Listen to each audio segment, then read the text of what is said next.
She was gone the whole night. Come morning, I dropped a message. Farewell, best of luck with those debts. The clock hit 3 a.m., then 6 a.m. Every silent minute was another brick on my chest. You know that feeling, right? The one where your gut screams what your heart refuses to hear. By sunrise, the worry had burned away, and all that was left was a cold, clear truth. I picked up my phone, my hand steady for the first time in hours, and I typed the 9 words that would end it all. Farewell, best of luck with those debts. This is what happens when I miss you turns into I'm done with you. Hey, story lover. Welcome to the Narrative Hub, Reddit Stories. Believe me, this adventure gets wild, but it's only epic with you. Seriously, you make this possible. Want more stories? Greater adventure? Smash subscribe right now. Smash like. Comment below. Let's go. It had all started so innocently. She walked out the door at 7 p.m., a quick kiss on the cheek, a breezy "I'll be back in a few hours, just meeting up with Kimberly Brown."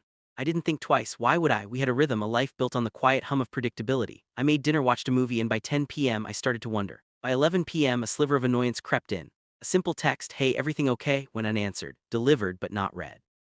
Midnight came and went. The annoyance curdled into a knot of genuine concern. I called her. It rang and rang before clicking over to that cheerful, recorded voice that suddenly felt like a mockery. This was not like her, or at least it wasn't like the woman I thought I knew. I did another loop of the house, the silence of the empty rooms amplifying the frantic drumbeat in my chest. Was she in a ditch somewhere? Was her car broken down? Every horror story you tell yourself in the dead of night played on a loop in my head. At 3 a.m. the worry began to change. It was a subtle shift, like the air temperature dropping just before a storm. The fear for her safety started sharing space with a different, colder feeling. A suspicion. A question that I had pushed down for months. A question that was now clawing its way to the surface. Why had she been so secretive about her phone lately? Why were there letters arriving with return addresses from financial institutions I didn't recognize, letters she would quickly snatch from the mail pile? As the first gray light of dawn began to bleed through the blinds, I knew I wasn't going to sleep. The worry hadn't gone away, but it was no longer for her, it was for me. I needed a distraction, something to do with my hands other than dial her number again. On autopilot, I walked to my office, sank into my chair, and opened my laptop. I decided to pay some bills, a mundane task to anchor me to reality. I logged into our joint bank account. And my blood ran cold. I stared at the screen, my heart hammering against my ribs. $30,000. A wire transfer made yesterday afternoon to an account I didn't recognize. I clicked through the statements, my hands trembling. Our savings, the buffer we had painstakingly built over years, was hollowed out. Gone. Then I checked the credit cards, one after the other, maxed out. Purchases made over the last few weeks at high-end stores, cash advances from ATMs across the city, loans I never signed for. Collection agencies. It was a digital avalanche of financial ruin, and it all had my name on it. That's when I realized I didn't know the woman I married at all. The vanishing act wasn't a cry for help, it was a head start. The sun was now fully up, streaming into the room, but I felt a chilling darkness settle over me. The pain of potential infidelity would have been a clean wound.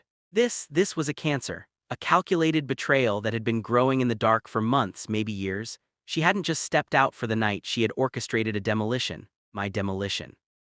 I felt a strange calm wash over me. The emotional pressure cooker had reached its limit, and all that was left was a quiet, resolute clarity. I wasn't going to scream. I wasn't going to break things. A screaming match was a waste of breath, but a perfectly crafted message that was a weapon. She had been playing a game of hide and seek. I was about to start playing chess. I picked up my phone. My fingers flew across the screen, steady and precise. I sent the message, "Farewell, best of luck with those debts." It wasn't a message of anger, it was the final move, the opening bell for a war she had started. I expected a flurry of calls, a cascade of desperate texts filled with lies and excuses. What I got was silence, for 2 more hours. It was a silence that confirmed everything. She wasn't panicking, she was planning her next move.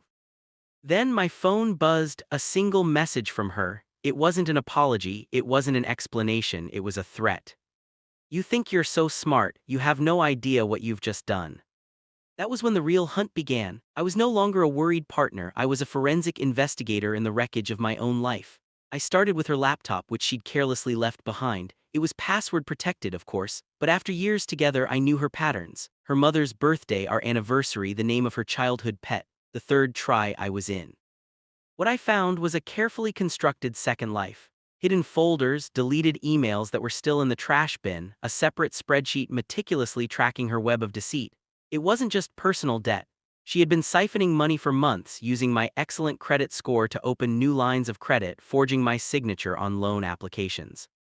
It was a financial time bomb she had built, and the transfer of the $30,000 was her pulling the pin before walking away, leaving me to be engulfed in the blast. But then I found it, the thing that twisted the knife. It wasn't just her. Buried in a subfolder labeled Family Business was a string of emails between her and her brother, Gregory Baker. Their family's company was failing, drowning in debt. And for the past year, they had a plan, a cruel, calculated strategy to use me as a financial life raft, and then, when the time was right, to cut me loose and let me sink with the weight of it all. Her all-night disappearance wasn't just a betrayal, it was the final step of their exit strategy. They thought I'd be too heartbroken, too confused to act. They were wrong. The message I'd sent her wasn't just the end of us, it was a signal that I knew, and her family was about to find that out. The front door unlocked just after 2 p.m. She walked in, not with the look of someone ashamed or apologetic, but with the focused urgency of a burglar returning to the scene of the crime. She didn't even look at me at first, her eyes scanning the room. "Where is it?" she asked, her voice flat, devoid of emotion. "Where is what, Jennifer?" I replied, my own voice unnervingly calm. "My laptop. Don't play games with me, James." "The games are over," I said, gesturing to the dining room table. She followed my gaze. On the table, laid out like exhibits in a trial, were neat stacks of paper, the printed bank statements showing the wire transfer, the maxed-out credit card bills, and on top of it all, the printed email chain between her and her brother. Her face went pale, the mask of cool confidence shattered, revealing the desperate panic underneath. "You had no right," she hissed. "You had no right to try and ruin my life to save your families," I shot back. "You thought you were just staying out for a night. You had no idea you were about to be left holding the bag for everything." She lunged for the papers, but I was faster. I held them up.